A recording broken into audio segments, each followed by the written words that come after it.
বিদ্রোহী কবি কাজী নজরুল ইসলামের জীবনী নিয়ে কলকাতায় নির্মিত হচ্ছে চলচ্চিত্র। এটি পরিচালনা করছেন আব্দুল আলিম। সিনেমার নাম কাজী নজরুল ইসলাম। এতে কবির চরিত্রে অভিনয় করছেন পশ্চিমবঙ্গের অভিনেতা কিঞ্জল নন্দ।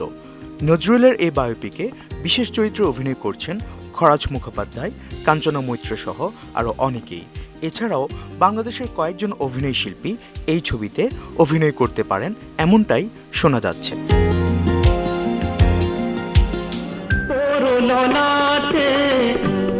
নজরুলের মেহেরনিগার গল্প অবলম্বনে ২০০৬ সালে একই নামে সিনেমা নির্মিত হয়। সিনেমাটি যৌথভাবে পরিচালনা করেন মুশফিকুর রহমান গুলজার এবং চিত্রনায়িকা মৌসুমী।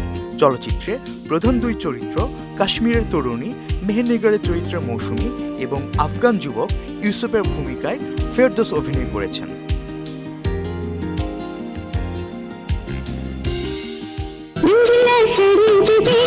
মেহেরনিগারের পরপরই আরেকটি চলচ্চিত্র নির্মিত হয় নজরুলের গল্প রাক্ষসী অবলম্বনে।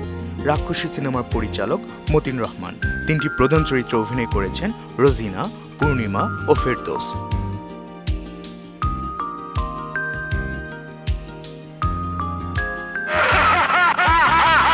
এর আগে নজরুলের গল্প জিনের বাদশা অবলম্বনে নির্মিত হয় চলচ্চিত্র জিনের বাদশা। এতে প্রধান চরিত্রে অভিনয় করেছেন বাপ্পারাজ।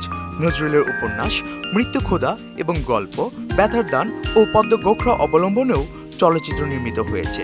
তার দুইটি কবিতা লিচু চোর এবং খুকি ও কাঠবেড়ালি অবলম্বনে শিশুদের জন্য দুটি চলচ্চিত্র নির্মিত হয়েছে বাংলাদেশ শিশু একাডেমি থেকে। আফফান মিতুল, একাত্তর।